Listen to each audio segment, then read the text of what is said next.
Bonjour à tous, bien-aimés. Je voudrais partager avec vous quelques pensées autour du sujet de la tentation. La tentation, cela nous guette tous, ça nous concerne tous, qu'on soit chrétien haut gradé, entre guillemets, avec des années et des années de conversion, ou qu'on vienne tout juste de donner sa vie à Christ, nous sommes tous confrontés aux enjeux de la tentation. Je dirais même à un tel point que Jésus lui-même a été confronté à la tentation. Bien sûr, nous connaissons ce passage où en entrant dans son ministère, Jésus a été tenté à 3 reprises dans le désert par le diable lui-même. Mais il y a un autre moment où Jésus a été tenté. Eh bien, c'est dans le jardin de Gethsémani. Voyons comment Jésus s'est comporté afin que nous-mêmes nous puissions apprendre comment nous comporter, comment faire face à la tentation. Et la lecture se trouve dans Matthieu chapitre 26 à partir du verset 36 où il nous est dit ceci là-dessus. Jésus arriva avec eux en un lieu appelé Gethsémani. Il dit à ses disciples: asseyez-vous ici pendant que je vais prier là-bas. Il prit avec lui Pierre et les 2 fils de Zébédée. Il commença à être envahi d'une profonde tristesse et l'angoisse le saisit. Alors il leur dit: je suis accablé de tristesse à en mourir. Restez ici et veillez avec moi. Puis il fit quelques pas, se laissa tomber la face contre terre et pria ainsi: ô Père, si tu le veux, écarte de moi cette coupe. Toutefois, que les choses se passent non pas comme je le veux, mais comme toi tu le veux. Ensuite, il revint auprès des disciples et il les trouva endormis. Il dit à Pierre: ainsi vous n'avez pas été capable de veiller une seule heure avec moi? Veillez et priez pour ne pas céder en tentation. L'esprit de l'homme est plein de bonne volonté, mais la nature humaine est bien faible. Puis, il s'éloigna une 2e fois et il se remit à prier en disant: ô mon Père, s'il n'est pas possible que cette coupe me soit épargnée, s'il faut que je la boive, alors que ta volonté soit faite. Il revint encore vers ses disciples, il les trouva de nouveau endormis, car ils avaient tellement sommeil qu'ils n'arrivaient pas à garder les yeux ouverts. Il les laissa et s'éloigna de nouveau. Pour la 3e fois, il pria en répétant les mêmes paroles. Lorsqu'il revint auprès de ses disciples, il leur dit: vous dormez encore et vous vous reposez. L'heure est venue où le Fils de l'homme va être livré entre les mains des pécheurs. Que se passe-t-il? Quel est finalement le fond dans lequel se déroule ce récit? Quelle est l'atmosphère qu'il y a autour de ce récit, dans ce jardin de Gethsémani, où le Seigneur Jésus a voulu se mettre à part? Eh bien, on sent et on voit il y a un certain nombre de termes qui sont utilisés dans ce texte qui nous montrent que Jésus était dans un état d'angoisse avancé. Il avait même comme des grumeaux de sang là qui étaient sur son visage tellement l'angoisse était palpable. Il nous est dit qu'il a dû se retirer. Pourquoi est-ce que Jésus s'est retiré? Eh bien, il s'est retiré pour prier. Mais pourquoi, à ce moment précis, il avait besoin absolument de se retirer pour prier? Jésus avait besoin de prier parce que la tentation était là. Parce que il nous est dit qu'il a été saisi d'une profonde tristesse, d'une angoisse. Et donc, il y avait dans le cœur de Jésus très certainement des sentiments, des émotions là qui étaient négatives, l'angoisse. Il sentait non pas l'angoisse de passer à la croix, parce que Jésus était venu pour cela. Mais c'était cette angoisse par rapport à cette coupe de péché qu'il devait porter. Porter le péché de l'humanité pour celui qui est saint, pour celui qui est juste. C'est cela qui crée cette angoisse. Jésus est saint, il n'a pas de lien, de rapport avec le péché. Il a vécu dans l'obéissance. Il a vécu dans l'obéissance parfaite au Père. Et tout en ayant vécu dans l'obéissance parfaite au Père, il devait porter notre péché. à un tel point que lorsqu'il a été sur cette croix, il a crié Eli, Eli, Eli, sabachthani, ce qui veut dire Père, Père, pourquoi m'as-tu abandonné? Et c'est tout cela qui va, et Jésus sachant tout cela, c'est cela qui va créer cette angoisse. Et vous savez, Jésus était parfait, il était 100% Dieu, mais il était aussi 100% homme au moment où il a revêtu un corps de chair. Et étant 100% homme, il avait aussi des tentations. Dans le désert, lorsqu'il a été tenté, eh bien, Jésus a été tenté par le diable. Mais là, dans le jardin de Gethsémanée, c'est comme s'il était tenté par, ses sentiments, ses émotions, cette profonde tristesse, cette angoisse. Et qu'a fait Jésus dans ce moment? Il a été prié. Et je crois que c'est la première leçon importante que nous pouvons tirer là de ce que Jésus a fait. Pourquoi est-ce que je parle de tentation?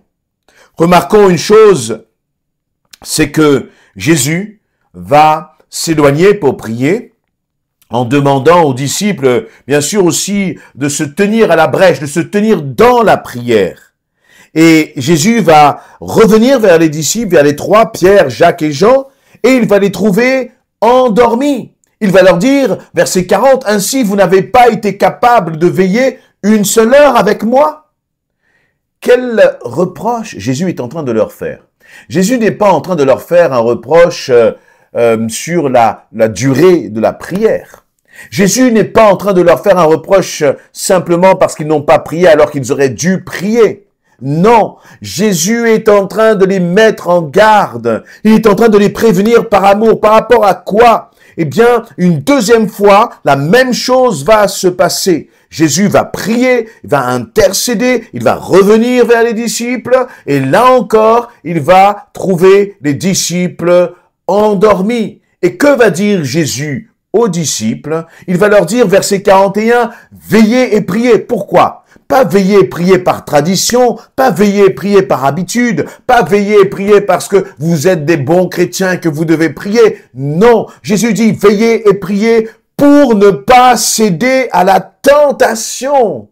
Pourquoi Jésus lui-même était en train de prier? C'est parce qu'il était comme poussé à bout dans cette angoisse, dans le fait qu'elle allait porter le péché, mon péché, ton péché. Et donc pour résister à cela, pour résister à cette tentation, Jésus s'est mis à prier à 3 reprises, tellement le combat était intense. Et c'est pour cela que lorsque Jésus va aller voir les disciples, il va leur dire « Veillez et priez afin de ne pas céder à la tentation ». Et nous comprenons donc là l'un des buts, l'une des raisons fondamentales de la prière, c'est de résister à la tentation. Plus tu vas prier, plus tu vas être armé pour tenir ferme face à la tentation. Et la tentation, quelle qu'elle soit, tentation face à l'argent, tentation dans le domaine de la sexualité, tentation dans le domaine, peut-être dans tous les domaines que tu veux. Ce qui va faire la différence, c'est ta vie de prière. C'est la qualité de ta vie de prière. À tel point que Jésus va dire veillez et priez. C'est-à-dire qu'il faut y tenir, il faut être intentionnel dans le domaine de la prière.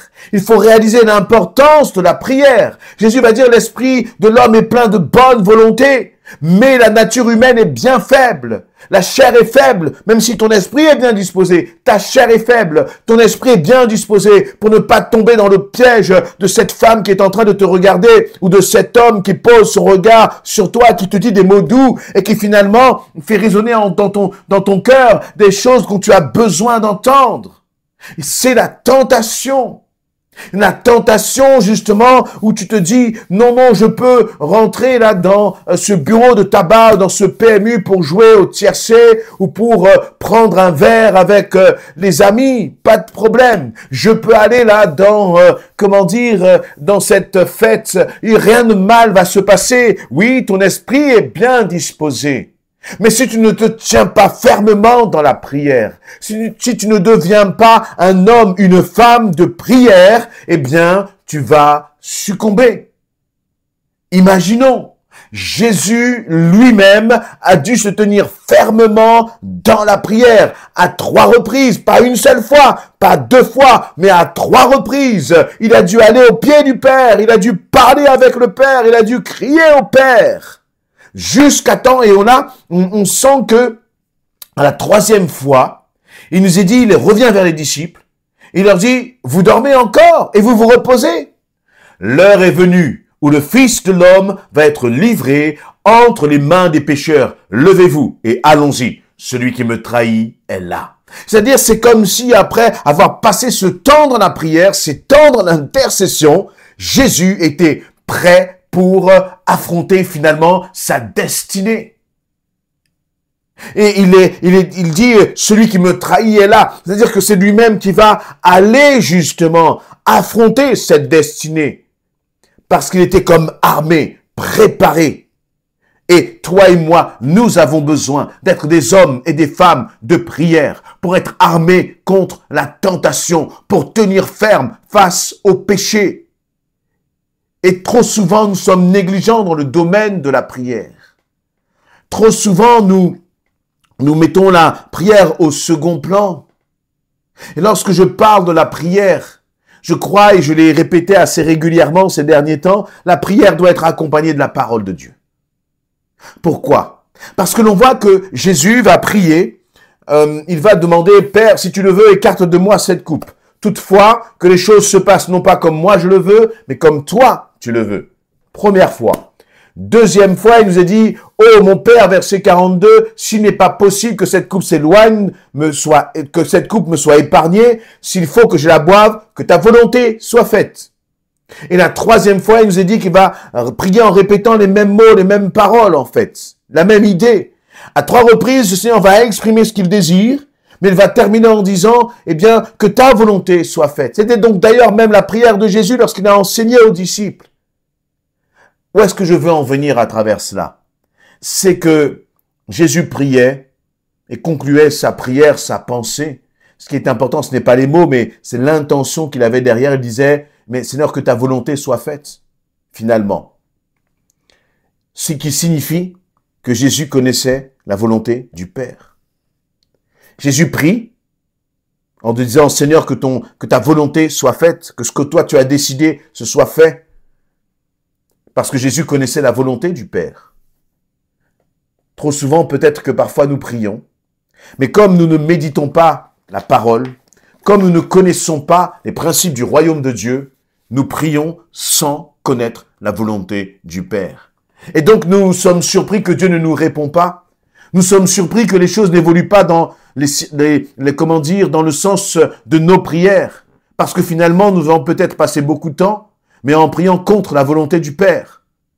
Prier s'accompagne de la parole de Dieu. Prier s'accompagne de la connaissance de la parole. Parce que c'est en priant, en se fondant sur la parole, que tu vas prier dans le sens du cœur du Père. Et donc que tu vas voir l'exaucement de tes prières. Parce que finalement, tes prières n'exprimeront pas simplement tes désirs, mais tes prières exprimeront la volonté du Père. Comme c'était le cas là pour Jésus. Mon deuxième point, si je reviens à la tentation, ou mon énième point peut-être, c'est que Jésus a prié par rapport à cette situation précise qu'il devait affronter. Et puis finalement, il y a un moment où il faut prier, puis il y a un moment où il faut arrêter de prier. Est-ce que Jésus n'est pas resté une éternité ad vitam aeternam dans le jardin de Gethsémane? Non, il s'était mis à part pour prier, puis il y a un moment où il fallait entrer en action. Et trop souvent, eh bien peut-être que tu pries beaucoup, mais tu rentres peu en action. Parce que finalement, tu as peut-être peur d'affronter les circonstances, les situations. Tu as peur de poser des actes, parce que les actes t'engagent. Les actes manifestent ta foi. En posant les actes, tu prends des risques et tu as peur de cela. Et tu ne cesses de demander, Seigneur, qu'est-ce que tu veux? Quelle est ta volonté? Quelle est ta volonté? Quelle est ta volonté, Seigneur? Mais le Seigneur t'a déjà dit sa volonté. Et ce qu'il attend, c'est que toi aussi, maintenant, tu sortes de Gethsémane pour aller accomplir la volonté du Père. Il y a un temps pour être à Gethsémane. Il y a un temps pour chercher le cœur du Père. Il y a un temps pour soumettre notre propre volonté à la volonté du Père. Et il y a un temps ensuite pour agir. Où en es-tu? En résumé, je vous ai partagé quelques pensées sur la dimension de la tentation, mais aussi sur le passage à l'acte, agir lorsque tu connais la volonté du Père. Que cela vous bénisse et vous fortifie. Amen.